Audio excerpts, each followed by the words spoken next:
ng pagtayo na lang dito sa atin. No? Ang kanyang assignment ay ang pagbasa mula sa aklat ng Exodo. Sa Kabanatang 32, simula sa 1 hanggang 14. Subaybayan natin siya.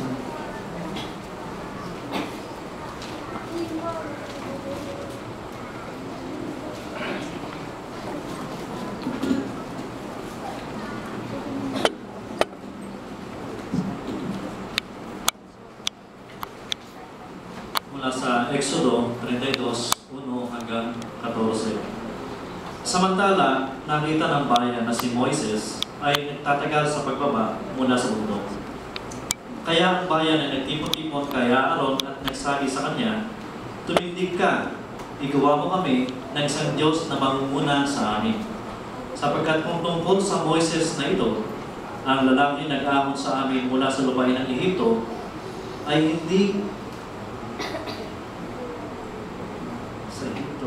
nga namin alam kung ano na ang nangyari sa kanya." Dito ay sinabi niya sa kanila, "Alisin ninyo ang mga hiko ng ginto na nasa tainga ng inyong asawa, ng inyong mga anak na lalaki, at ng inyong mga anak na babae, at dalhin ninyo ang mga iyon sa akin." At inalis ng buong bayan ang mga hiko ng ginto na nasa kanilang mga tainga, at dinala ang mga iyon kay Aaron.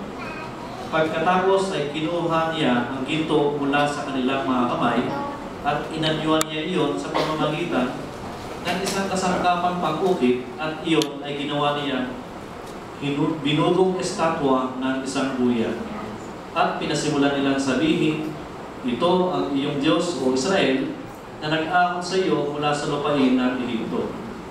Nang makita ito ni Aaron, nagtayo siya ng isang altar sa harap nito.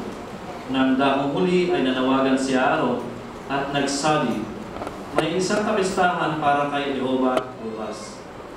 Kaya nang sumunod na araw ay maaga silang bumangon, at sila ay naghandog ng mga handog na sinusunog at nag-alay ng mga hani pang salo-salo. Pagkatapos ay umupo ang bayan upang kumain at uminom. Nang magkagayon ay tumindig sila upang magkasayahan. Sinabi ngayon ni Jehova kay Moises, "Yumaon ka, bumaba ka, sapagkat ang iyong bayan na inihaon mo mula sa lupain ng Ehipto ay gumawi ng kapahapahama. Sila ay lumihis ng dali-dali mula sa daan na iniutos kong lakaran nila. Sila ay gumawa ng binubong estatwa ng isang guya para sa kanilang sarili, at patuloy na niyuyukuran ito at hinahainan ito, at sinasabi, 'Ito ang iyong Diyos o Israel na nag-ahon sa iyo mula sa lupain ng Ehipto.' At sinabi ni Jehova kay Moises, 'Tiningnan ko ang bayan ito at narito. Ito ay isang bayan matigas ang leeg, kaya ngayon ay pabayaan mo ako upang lumagablab ang aking galit laban sa kanila at malipol ko sila. At gagawin kitang isang dakilang bansa.'